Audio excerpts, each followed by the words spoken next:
Okay, this is a lesson that is adapted from the Creative Arts Laboratory, or CAL Laboratory, where I went to grad school at Teachers College, which is part of Columbia University, New York City. I hope you can understand that, it was really fast.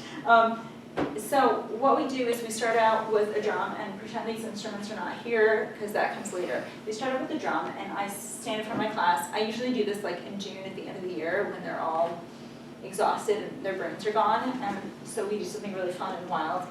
This is definitely kind of a wild and crazy lesson, so depending on how tight a leash you want to have on your class, you may or may not want to do different parts of this lesson. But what we start out with is the drum. So I get in front of my kids and I say, okay, here's our drum, this is our djembe, and this is how we play the djembe. Today, I want you to do something else.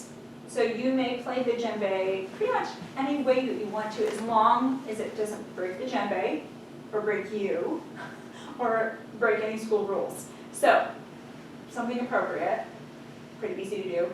Come up with anything, any other way to do it. Come up with some sort of sound.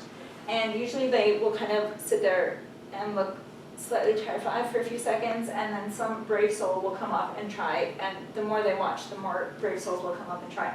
I very rarely have a class where they just all sit there and they're like crickets chirping. Very, very rarely, and I do this every year with lots of classes. Okay, who wants to be a brave soul? Thank you, Mary. Woohoo, go Mary!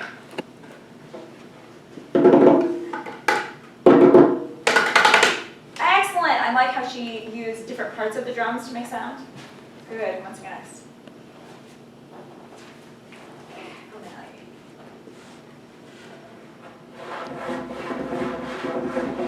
Cool. And sometimes they get up and they're like, oh, that didn't work the way I wanted it to. That's fine, that's part of the process. Failing is part of the process. Don't be afraid to come up and try something. Who wants to go next? Yay, go Jen, go Jen. Excellent. Anybody else?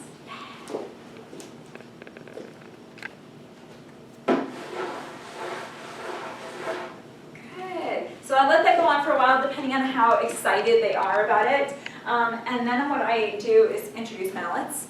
And oftentimes I'll have somebody, especially if they're really creative, will say, can I use mallets? And I will either say yes, because we've been doing it for a while, or I'll be like, no, we need to wait. And then I will say, okay, now, what did you want to do?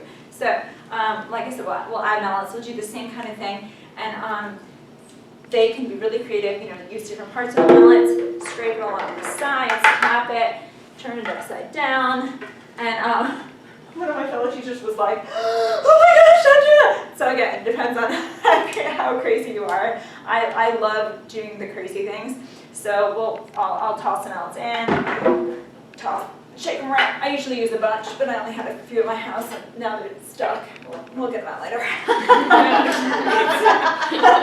Maybe we'll come on, I promise.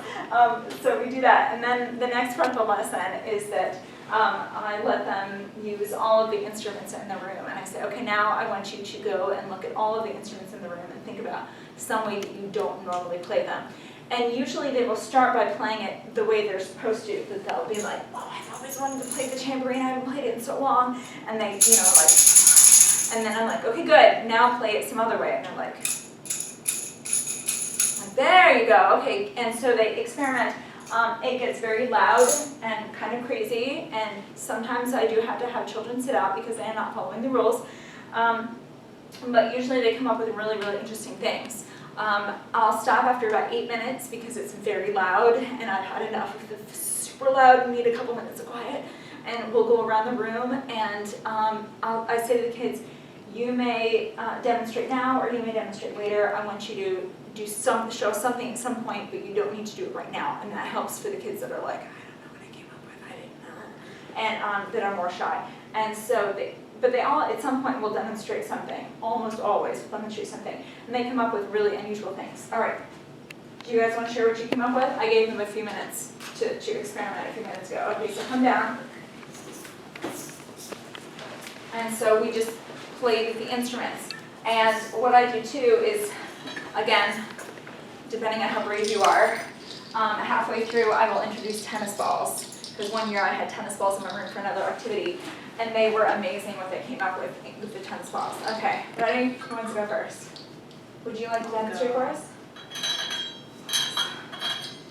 Cool. Nice.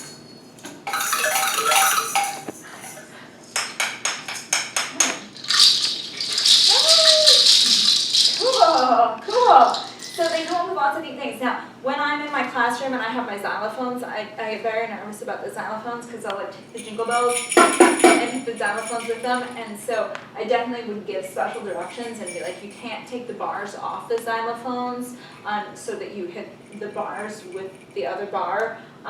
You may not hit the xylophones with anything except a yarn mallet. But other than that, I think they're usually pretty good. If your instruments are all together, like on one wall, I would take some of the baskets, take some of the containers, and move them elsewhere so that they are not all in one spot and running over each other, because that will create chaos.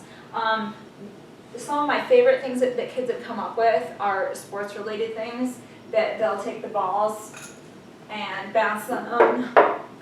I'm not very athletic myself.